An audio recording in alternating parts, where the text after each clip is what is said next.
সম্মানিত আশেকে রসুল ও হোসাইনি মুসলমানদের প্রতি আমার অন্তরের অন্তঃস্থল হতে সালাম জানাচ্ছি। আসসালামু আলাইকুম ওয়া রাহমাতুল্লাহি ওয়া বারাকাতুহু। বিসমিল্লাহির রহমানির রহিম। বর্তমান আমরা যে সালাম দিই সেটা হাদিসের সালাম না কোরআনের সালাম, সেই সম্বন্ধে একটা বিস্তারিত আলোচনা করা যাক। এক মুসলমান অপর এক মুসলমানের সহিত যখনই দেখা সাক্ষাৎ হয় তখন উভয়ের মধ্যে সালাম বিনিময় হয়। কি বলা হয়? আসসালামু আলাইকুম, উত্তরে বলা হয় ওয়া আলাইকুম আসসালাম। এটা সম্পূর্ণ কিন্তু কোরআন বিরোধী কথা। কোরআন বলছে সালামুন আলাইকুম, সূরা নহল 32 নম্বর আয়াত দ্বারা প্রমাণিত। এই আয়াত দ্বারা আল্লাহ বলেন, যখন কোনো আমার মুত্তাকিন ব্যক্তির জান কবজ হয় তখন আমার ফেরেশতা মণ্ডলী তাকে সালাম দেয়। কি দেয়? সালাম। কি বলা হয়? সালামুন আলাইকুম, নট আসসালামু আলাইকুম। সূরা আনাম আয়াত নম্বর 54, এখানেও আল্লাহ বলেন সালামুন আলাইকুম। সূরা আরাফ আয়াত নম্বর 46, এখানেও আল্লাহ বলেন সালামুন আলাইকুম। সূরা রাদ আয়াত নম্বর 24, এখানেও আল্লাহ সালামের কথা বলেছেন। কি বলেছেন? সালামুন আলাইকুম।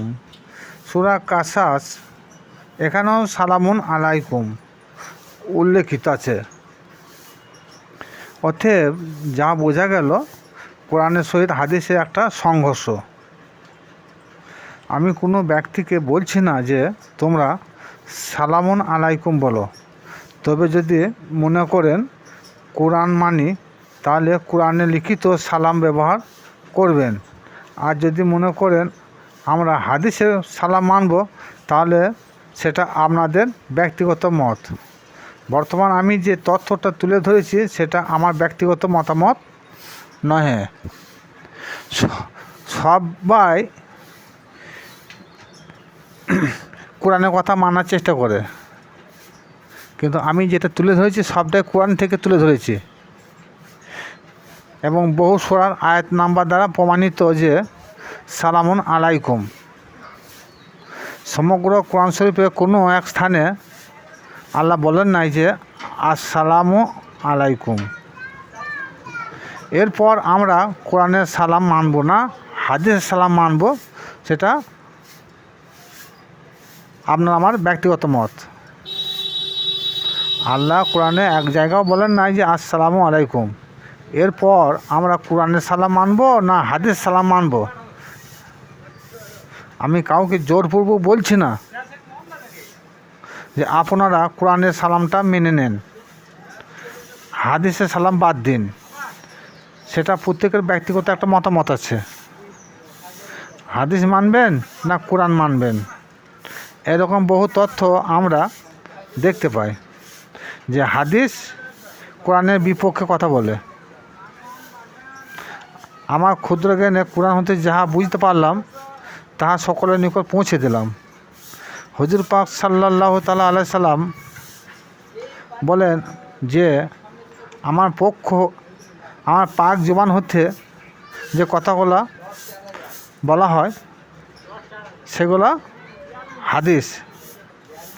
অতএব আমার হাদিসের বিপক্ষে যদি কোরআনে আয়াত পাওয়া যায় তাহলে তোমরা আমার হাদিসটাকে বাদ দেবে, কোরআন যা বলছে মেনে নেবে।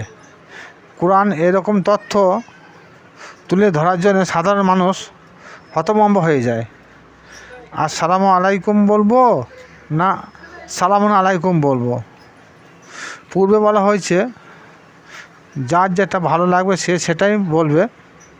তবে আমার সীমিত জ্ঞান দ্বারা যা বুঝলাম তাতে হাদিসের উপর প্রাধান্য না দিয়ে কোরআন শরীফের প্রাধান্য দেয় ভালো। খোদা হাফেজ। যিনাদের যেটা জ্ঞান সেইভাবে তিনারা বুঝবেন, কিন্তু যদি শুনে ভালো লাগে কোরআনের কথা, তাইলে এটা বেশি করে শেয়ার ও লাইক করবেন। আর যদি কিছু বলার থাকে কমেন্টে জানাবেন, কারণ ভুল প্রত্যেক মানুষেরই আছে, মানুষ মাত্রায় ভুল, আমারও জ্ঞান বাড়বে। খোদা হাফেজ।